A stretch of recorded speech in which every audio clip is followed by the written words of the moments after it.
So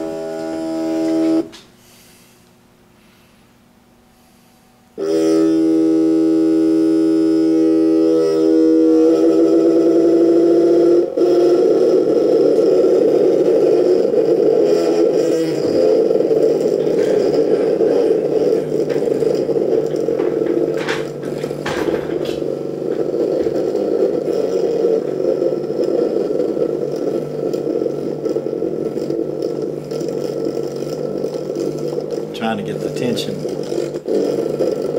back to where it was, where we had resonance with both. Hold on, let me get it. Kind of hard to mess with.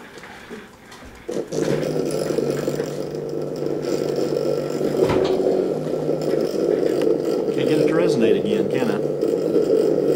How do you know when it resonates? You can hear it, it's beautiful. We're getting there. Yeah. There we go.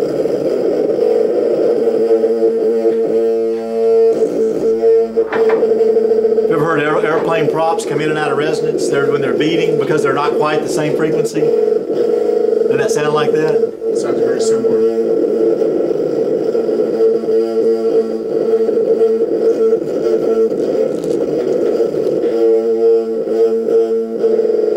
There we go.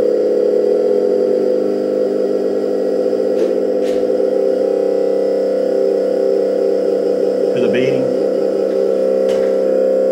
That's resonance, pretty much. Both of them are resonating. They're at the same frequency. But if you change the tension, see, you change the resonant frequency like a stretched guitar string. So if you twist this, it loosens one and tightens the other.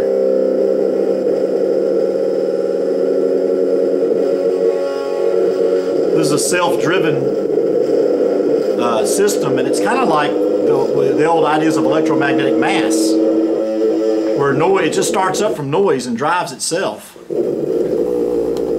And kind of like a way that if you had a charge that was oscillating, it would emit radiation. And if it can somehow reabsorb that radiation, it would have electromagnetic energy density within some region of space. And you could equate that to MC squared.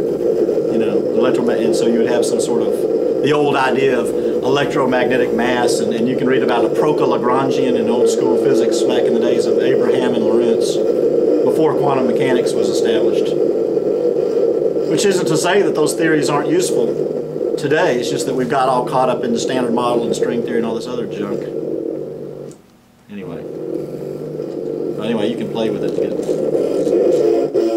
you go.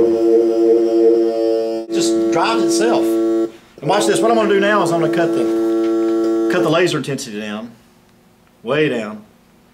Now I'm going to turn the laser on and just see when it kicks on. Maybe I can tickle. Maybe I can return the laser on with that. It just kicks on. It's like it starts up from like Johnson noise or something, just electrical noise in the system. It just kicks it off. Boom. It just starts. Just the slightest little perturbation, it starts resonating. Is resonance like the fundamental property? Is well, I mean, a property of these are. I've got it fixed real nice for both those rubber bands are under the same tension. If I rotate this ever so slightly,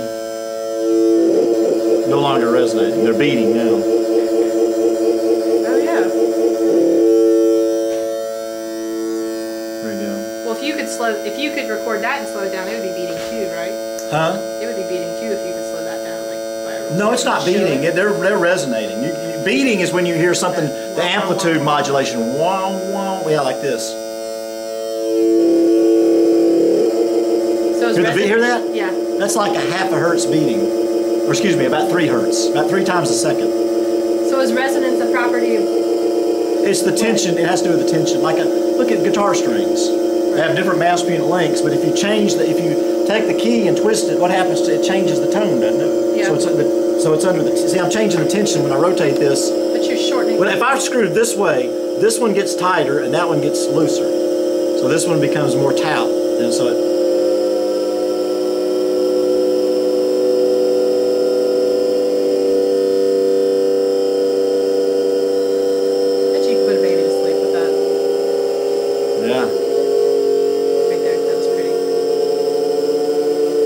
See if we can drive the second harmonic in one of them. Yeah, there we go. Look, one of them.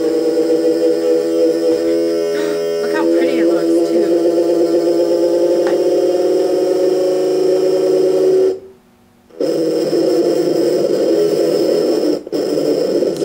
bell on me now. I don't know, it's just getting off. It's just hard to control. A little bit unwieldy, but nevertheless pretty cool, eh?